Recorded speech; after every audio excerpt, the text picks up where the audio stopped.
ნატო გელაშვილთან დაკავშირებით ალბათ სუბიექტური ვიქნები, რომ ის ჩემი ერთ-ერთი ყველაზე საუკეთესო მეგობარია, იმას როგორც შემოქმედს პირველ რიგში ვერ უყურებ, თუმცა მისი ყველა შემოქმედის საღამო ჩემი გაკეთებულია, ჩემი დადგმული ფილარმონიის საკონცერტო დარბაზში. ნატო არის მართლაც საინტერესო მოვლენა ქართულ საესტრადო მუსიკაში, იმიტომ რომ ის არ არის მხოლოდ ბარდი, ის არის არაჩვეული ლექსების ავტორი, ის არის შესანიშნავი მუსიკის ავტორი, რაც ყველაზე მთავარია, მისთვის ერთხელ მაქვს ნათქვამი ასეთი რამე, რომ შენ როცა დაწერე სიმღერა ბათუმზე, შენ ჩაეწერე რეზო ლაღიძის და იმ დიდი კომპოზიტორების სიაში, რომლებიც ესე გვეამაყება მთელ ქართულ ერს. დღეს არის ნატო გელაშვილის საღამო, კომპანია F-Faces, ანუ სამოდელო სააგენტო F-Faces სახელით ყოველ ხუთშაბათს City კლუბში ტარდება სხვადასხვა საღამოები. დღეს რატომღაც შევარჩიებ მომღერალი ნატო გელაშვილი, ანუ გვაქვს ძალიან რომანტიული და სასიყვარულო საღამო, ანუ ძალიან თბილი. ხოლო საღამოს შემდეგ უკვე იქნება დისკოტეკა დილამდე, როგორც ყოველთვის ხდება ხოლმე. ეს ვიკრიბებით City კლუბში ორიგი ჩემი საღამოა.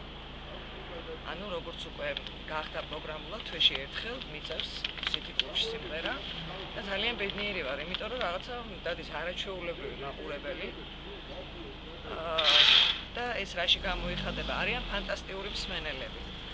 ბოლოს როგორც ყოველთვის მღერი ვართ ერთად და პრინციპში ვქვია, რომ ეს კონცერტი არის საერთო, იმიტომ რომ ყველა მღერი ჩემთან ერთად. მიყვარს აქ მოსვლა, დღესაც არის იგივე, ერთ-ერთი ამ კონცერტთაგანი.